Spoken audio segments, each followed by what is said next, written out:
The cameras were rolling on a Thursday in October 2023 when 73-year-old Patricia Simmons, standing at the Family Feud podium in a floral blouse she had ironed that morning, looked at the Thomas family across the stage and said, in a voice that carried the particular calm of someone who has said this kind of thing before and expected no consequence, "You know, I'm going to be honest.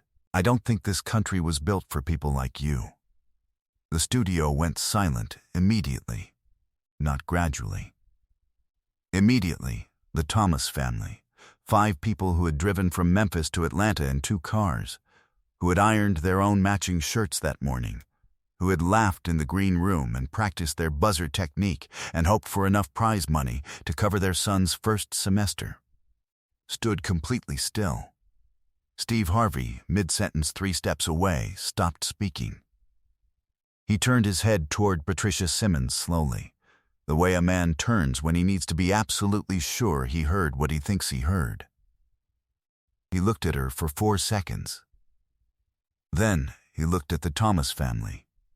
Then he looked back at Patricia Simmons, and he said 3 words, 3 words only, quiet as a verdict, that made Patricia Simmons put both hands over her face and begin to cry in a way that was not performance. Yes, it was. It was October 2023, and the Thomas family from Memphis, Marcus Thomas, 44, his wife Renee, 42, his mother Loretta, 68, his sister Diana, 40, and his nephew Isaiah, 17, had arrived in Atlanta early because Marcus believed in being early. He worked in logistics. He had built his entire professional life around the principle that arriving prepared was a form of respect. They'd gotten to the studio 90 minutes early. They'd gone through the green room at full energy. Isaiah, who was 17 and obsessed with Family Feud, had known the show's rules better than the producers who briefed them. They were hoping to win $35,000. Marcus and Renee's son Jordan was starting at Tennessee State in the spring. They were $9,000 short on first semester costs after grants and loans. They had not told Jordan they were on the show. They were going to surprise him with a check. On the other side of the studio, the Simmons family had come from Baton Rouge. Patricia Simmons was 73. She was a retired state government clerk. She was with her daughter Beth, her son-in-law Frank, her granddaughter Carrie, and Carrie's boyfriend Hector, who was actually the funniest person in the family and the one who had pushed for them to apply. Patricia had agreed with some hesitation. She was not, as her daughter Beth would say in a post-show statement, a mean person. She was a woman who had lived inside a particular set of ideas for 73 years and had never been asked to examine them. She had not entered the studio intending to say what she said. That was the thing that made it both worse and, in a strange way, more honest. She hadn't calculated it. The Simmons family had been put at ease during the warm-up. Steve had done his standard circuit around the families, making everyone laugh. The Thomas family had been warm and funny and immediately likable. And something about that, something about the comfort of the room, the laughter, the sense that she could say anything, had produced in Patricia Simmons a moment of candor that 73 years of social conditioning had packaged as a statement, not a weapon. But weapons don't need intention to do damage. Marcus Thomas heard it. His mother Loretta heard it. His sister Diana heard it. Isaiah heard it, and went very still in the way that 17-year-olds go still when the adult world shows them something they've been warned about but haven't encountered yet in its bluntest form. And nobody in that studio knew what Steve Harvey was about to say. Steve Harvey turned his head slowly. The smile, the performance smile, the television smile, went away in real time. He looked at Patricia Simmons for 4 seconds. The studio was absolutely quiet. Not a sound, not a chair scraping, nothing. 300 people had collectively held their breath. He looked at the Thomas family. Marcus Thomas was standing completely still. Renee had her hand on Loretta's arm. Diana had her jaw set. Isaiah was looking at the floor. Steve looked back at Patricia Simmons. Yes, it was.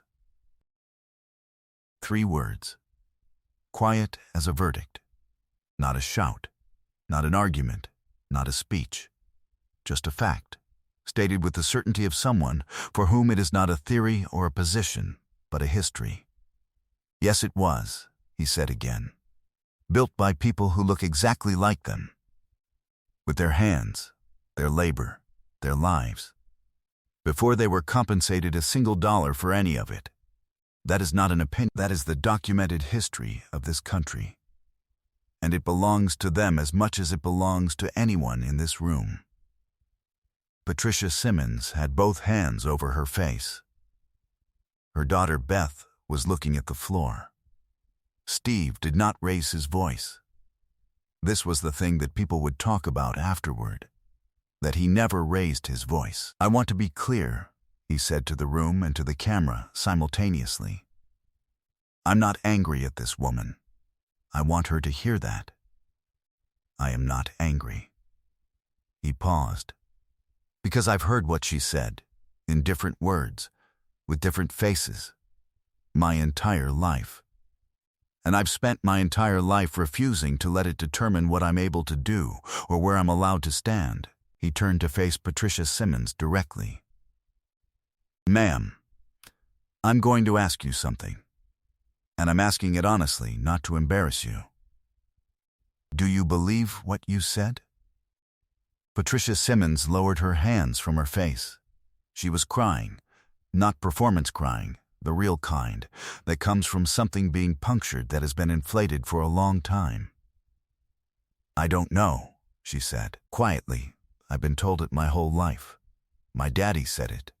His daddy said it. She stopped. I don't know if I believe it anymore. Right now, hearing you, I don't know. Steve Harvey looked at her for a long moment. That's an honest answer, he said, and I'm going to honor that. He turned to the Thomas family. Marcus, he said, I want to hear from you, and I want you to say whatever you need to say. Marcus Thomas looked at Patricia Simmons for a moment. His mother Loretta put her hand on his arm. He patted it once and then stepped forward. I'm not going to tell you I'm okay with what you said, Marcus said, not loudly, with the measured precision of a man who has spent a lot of time being very careful with words so that his anger is never used against him. I'm not okay with it. My mother is 68 years old. She marched in Memphis in 1968. My family has been in this country for 7 generations. We've fought in every war this country has asked us to fight in. My grandmother's brothers came home from Korea in World War II and couldn't sit at a lunch counter. He paused. So no, I'm not okay with it. He looked at Patricia Simmons. But I'm going to play this game with you because my son needs the money, and because refusing to play it doesn't change what you said. The only thing that changes what you said is time, and hearing, and deciding to hear differently. Patricia Simmons looked at Marcus Thomas and nodded. Once, slowly, I'm sorry, she said. I'm truly sorry. The studio was completely quiet. Then someone started applauding. Then the whole room. Steve Harvey wasn't done. He stopped the game and spoke to the camera. This has happened on this stage before, not in this way, not this openly, but forms of it. People saying things to each other that reflect larger things they have carried for years. And what I know, what I believe, is that the antidote to those things is not silence, and it is not separation. It is this. Exactly this. 2 families who said the hard thing and stayed in the room. He looked at both families. We're going to keep playing. And at the end, both families are going home with the full prize. Because what both of these families just did in this room took more guts than any game I could put on that board. He wasn't finished. He called his foundation's community dialogue coordinator live on stage and committed to bringing both families back to Atlanta, expenses covered, to participate in a formal structured dialogue session facilitated by experts in racial reconciliation. He said it was optional. He said he hoped both families would say yes. Both families said yes immediately. Isaiah Thomas, 17 years old, who had gone still when Patricia Simmons spoke, raised his hand. Steve pointed to him. "I want to say something," Isaiah said. "If that's okay." "Go ahead," Steve said. "My great-great-grandfather was born enslaved in Mississippi," Isaiah said. "He lived to be 93 years old. He built a house. His son built a business. His son went to college. His son, that's my grandfather, taught school for 40 years. And I'm standing here right now, going to college in the spring." He paused. "So when you say this country isn't built for people like me, I just want you to know we built it. And we're still building it. And we're not going anywhere." The studio fell completely silent and then came apart at the seams. Steve Harvey, who had been standing very still, took off his glasses and rubbed his eyes. He stood with his back to the audience for a moment. When he turned around, he was not pretending to be composed. "Isaiah," he said, "that young man just said everything that needed to be said." The episode aired 8 weeks after the taping. With the full segment intact, both families had consented to everything. The clip of Steve's 3-word response, "Yes, it was viewed 290 million times in the first 2 weeks. It was translated into 23 languages. Educators showed it in high school history and civics classes. The hashtag #YesItWas trended for 8 consecutive days in the United States, United Kingdom, and Canada. Patricia Simmons gave a public statement 10 days after the episode aired. In it, she said she had watched the episode 4 times. She said she had called her daughter Beth after each viewing. She said she was enrolling in a community course on African American history at the local college. She said she did not expect forgiveness and was not asking for it. She said she was asking herself better questions.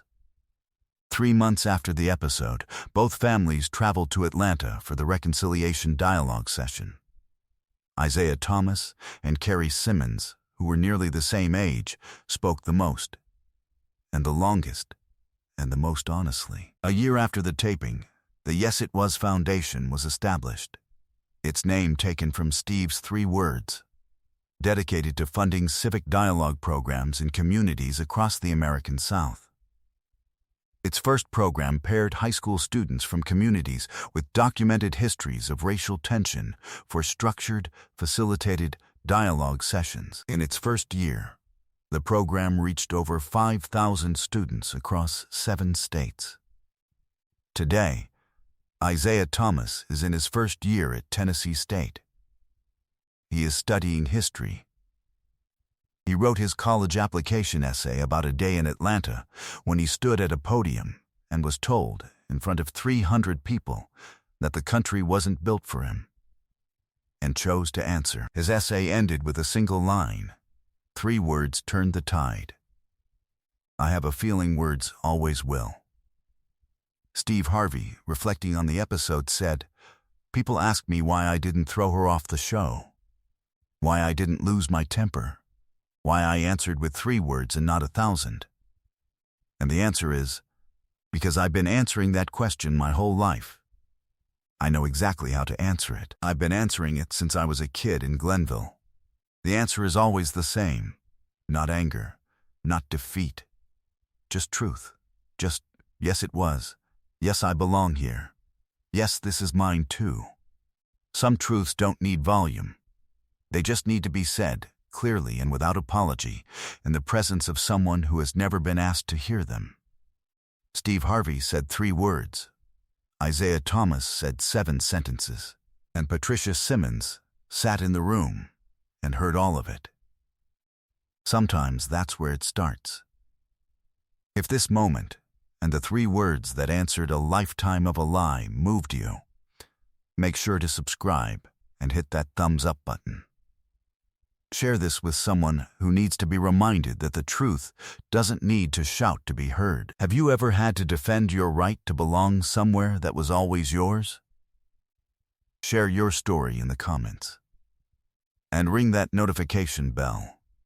Because as Isaiah Thomas proved, the most powerful thing you can do in the face of a lie is simply tell the truth.